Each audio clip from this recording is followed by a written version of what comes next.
Welcome to Tough Talk Media, where real conversations shape real impact.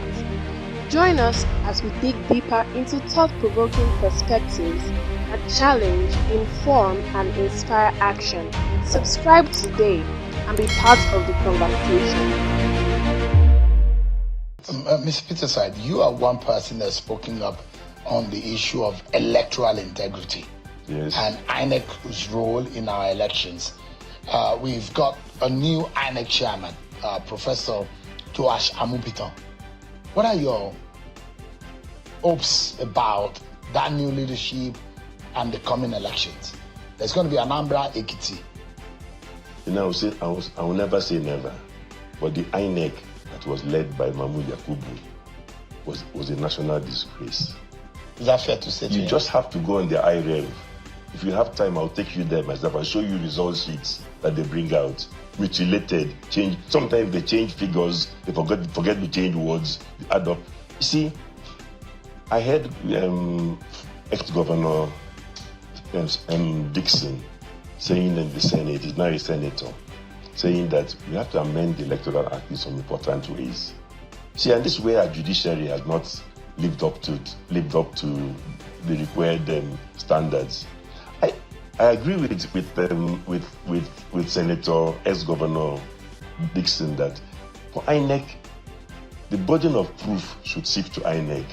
You can't allow a situation where INEC can do anything, bring out rubbish results, mutilated and everything, and then argue that it's for the victim to prove that what they've done is wrong. When a blind man can see that what they've done is wrong. You know, and also, the other thing I'll mention is that we have to be very careful in one area. You see, until recently, people felt even if INEC messed this up, the judiciary was your last resort. I think after Edo State elections, I don't think anybody has any faith left in our judiciary. These next elections we have, the next general elections, I don't think anybody realistically is going to go for elections, get a result he does not like, and then start going to the judiciary. Because I think the general acceptance now, general feeling now is that a judiciary is a waste of time. So sadly, what does that mean? We're in a situation where it's close to a time bomb. If INEC messes up, which they have done repeatedly, before people would wait and hope that the judiciary may do something. Now everybody knows that if INEC messes up, you should resort immediately to self-help. Because there's no use going to the judiciary. There are major milestones under Mahmoud Yakubu in terms of technological development in our elections. And there are those who say he invested and developed all those things and sabotaged them himself. Is that fair to say? I will say it repeatedly.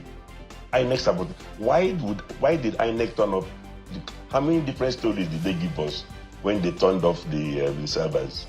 First, they claimed hackers. They were telling lies upon lies. So the bottom line was that they were bringing out results. They were loading everything on Beavers. A time came when they decided that, hey, you know what? Let's turn off everything and then take result sheets and start manipulating them. I went on TV myself. I was on Arise TV, showing all the result sheets and so manipulated. A blind man could see them. People overseas couldn't believe it. I referred them to the IREV. It's still there. So let's be honest. Can one man be blamed for the actions of... No. I'm not saying he was... I'm saying, but I'm talking about his regime. You mentioned that's a new person. So I'm just trying to be fair to the new person to say that, let me not say that he will be equally incompetent or corrupt. Let me not say that yet, because he's yet to carry one election. But guess what? Conduct one election in Nigeria, I'll tell you who you are. With Beavers and IREV and so on. Conduct one election, I'll tell you who you are.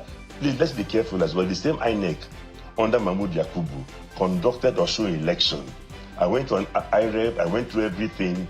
Everything looked prim and proper. What changed thereafter? And then the judiciary also let us down in the sense that INEC announced so many rules.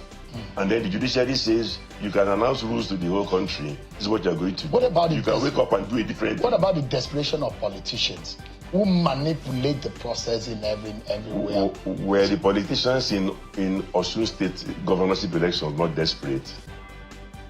Go and look at go on to INEC and look at the Osun results. You will see all these lacerations, people changing everything. I think what happened was that INEC conducted a free and fair election in Osun State. APC was beaten. Perhaps some people decided that never again. This INEC should never again be allowed to conduct a free and fair election using beavers, using IREV, everything that they invested in. So it was sabotaged. That's when we had the era of servers being turned off, different stories why the server was turned off or not. So it would mean that we made all the investments in beavers, IREV, and they sabotaged it from inside. Give me another moment. We need to take another break, and when we return on the home stretch and a conversation with Mr. Atedo Peterside, we'll be right back. That's our closing moment now with Mr. Atedo Peterside. You are from River State, and that state has seen a lot of political turbulence. You see how things went, and at the end of the day, it does look like things are simmer and political peace have returned to the state. Are you satisfied with the way things went? I'm not satisfied, but with two broad areas. I think the administrator that was appointed, I think he should be made to render account.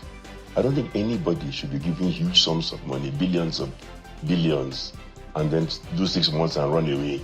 I think it should be made to render account. Are there indication of possible misappropriation? It does not matter. If you give me money, I've held positions before.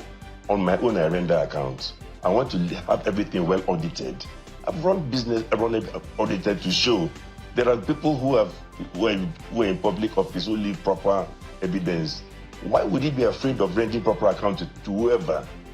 That's number one. Because also it sets a precedent. Nobody should think that they bring you in as an administrator for 6 months or 3 months. You just come in there, spend huge sums of money and disappear. Isn't the onus on the president who appointed him? Sorry? Isn't the onus on the president and perhaps the national The onus is on the man himself. He's a decent person to render account to Rivers people and everybody. Federal, Rivers, everybody.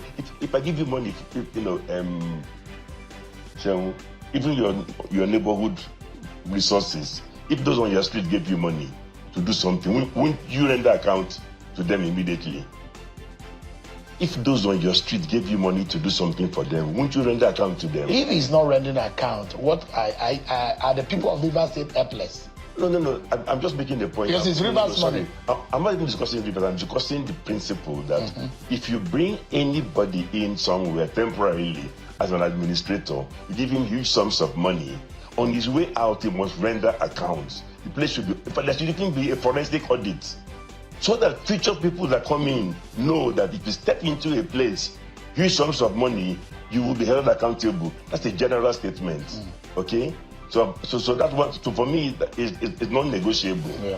Why do CEOs have to render accounts? Why are they audited accounts? Why are they published? It breaks some control. Secondly, also, why I worry about that is that he was appointed. It was televised House of Rep. They had no quorum. They used the voice vote. Everybody knows that the voice vote is nonsensical when you're talking about 2/3. So, PDP, Supreme Court told us repeatedly that the elections in Nigeria is between parties. So it's the party that won an election. PDP decides PDP governors go to Supreme Court. Somebody was appointed for 6 months. For all of 6 months, Supreme Court did not hear the case. To me, that shows they're timid. That's my personal opinion. I stand to be correct. It shows they're timid. They have no liver. If you were the Chief Justice, wouldn't you hear the case? What are you afraid of? Why are you in that office? Just to be dodging cases and doing nothing? We're totally out of time, Mr. Atedo Peterside. But I must sincerely thank you, founder of Stanbic IBTC and of ANAP Foundation. Thank you so much indeed for your time tonight. I appreciate it. Thank you, sir. That's our show for tonight, everyone. Many thanks for watching. I'm Sean Kimale. Bless Nigeria. Stay informed, stay inspired, stay tuned to Tough Talk Media, where real conversations shape real impacts. Don't forget to like, share and subscribe for more thought-provoking discussions. Thanks for watching.